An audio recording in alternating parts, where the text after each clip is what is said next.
What makes a good build?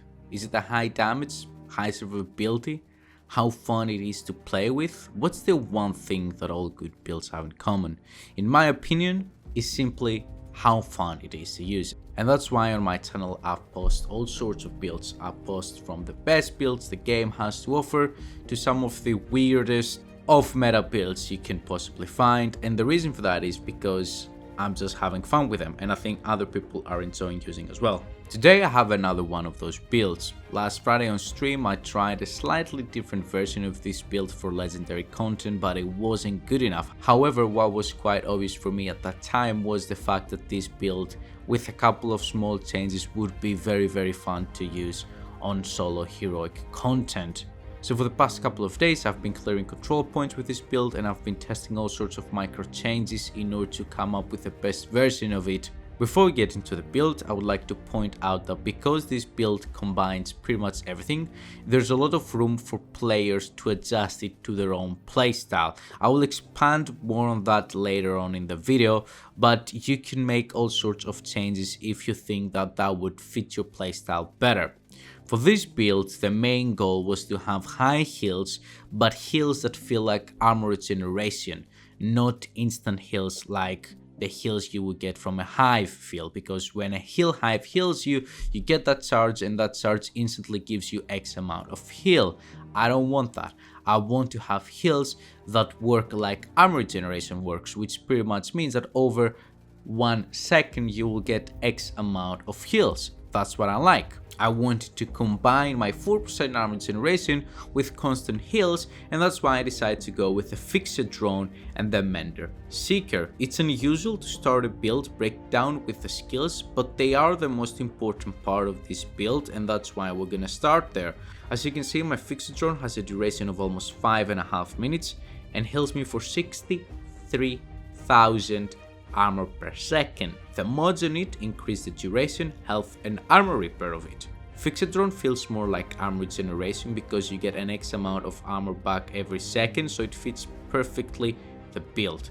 The Mender Seeker on the other hand doesn't heal you constantly like the Fixer Drone does, but what I like about it is that I don't need to interact with it. I know that when I get hit, my Seeker will pop out a cloud, and as long as I stay in that cloud, I will get 65,000 armor per second for 13 seconds. The mods on it are skill haste, health and healing. Now, it's very important to be able to anticipate when your Seeker will pop out the healing clouds. It's also very important to understand that if your Mender pops out a cloud, but you step out of it, it will not pop another one for a short period of time. Once you figure out how the Mender Seeker works and you can predict when it will throw out the heals, that's when you will be able to take the full advantage of that skill. Now, in order to use the Mender Seeker, we need to run the Survivalist specialization, which is one of the best in the entire game, in my opinion, for a couple of reasons.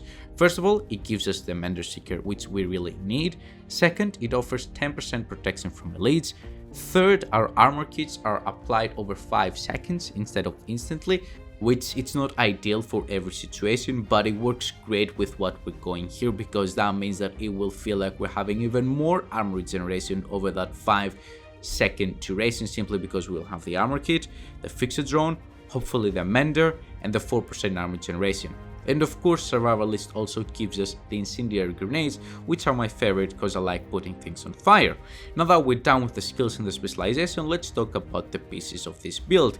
Memento is a must-have for this build since we're taking advantage of literally everything that it has to offer. Starting off, the 3 core attributes are all needed, since armor generation and heals need a decent amount of base armor in order to have a meaningful impact. The blue cores are essential. Then the skill tier helps both for our skills and also our weapon damage because we will be using the capacitor, and then the red core is important since we only have 2 red cores in the entire build. The long-term buffs will give us 30% weapon damage, 30% skill efficiency, which translates to 30% skill repairs, 30% skill duration and 30% skill haste, and then we have the 3% armor regeneration, which obviously has a huge impact on this build, and without it the build wouldn't behave the same way. The short term buff is also equally important when we decide to play aggressively, which is something that I prefer to do, as you can see from most clips in the background. As soon as we pick up a trophy, for 10 seconds we will get an extra 10% weapon damage, 20% bonus armor and 20% skill efficiency. Moving on, we use 2 Murakami industry pieces, with one of them being the named Nippad's Emperor's Guard for the 1% armor generation. The brand set itself will give us 20% skill duration and 30% skill repairs. The Emperor's Guard has a skill tier on it and a 6% critical hit chance attribute. The second Murakami piece has another skill tier on it, 6% critical hit chance and 12% critical hit damage. Then we move to the Brazos de Arcabius pieces. We need 2 of them, with the first one being the Picaro's Holster for the plus 15% weapon damage attribute. The brand set will give us another 10% skill haste and 1 extra skill tier. My Picaro's Holster has 1 skill tier, making a total of 5 skill tiers for the build, and a 11% critical hit damage roll on it.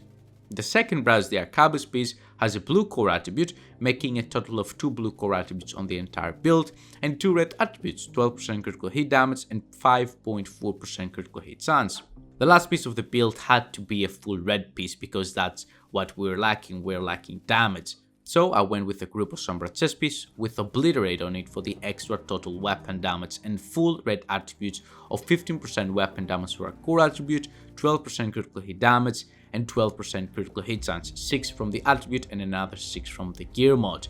The 2 gear mods from my mask and backpack are both 13% protection from elites, making a total of 36% protection from elites after we add the 10% that we get from the specialization.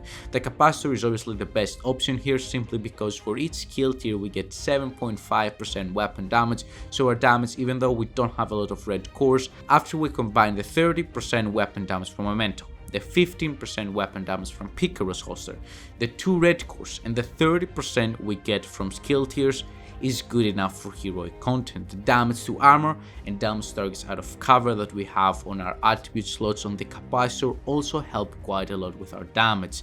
My total starts are 49.4% critical hit chance, which is good enough for my liking, and 137.4% critical hit damage. Now, depending on what you prefer, you can change the protection from elite gear mods to skill repairs if you want more repairs, or you can change it to critical hit damage if you want more damage.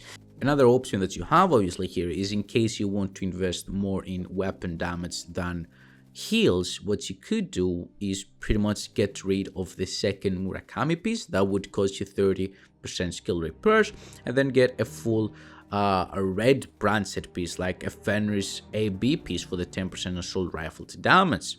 There are a lot of things that you can change and mess around with this build, and that's what I like it, but this is the set, this is the full build that I found working best for myself.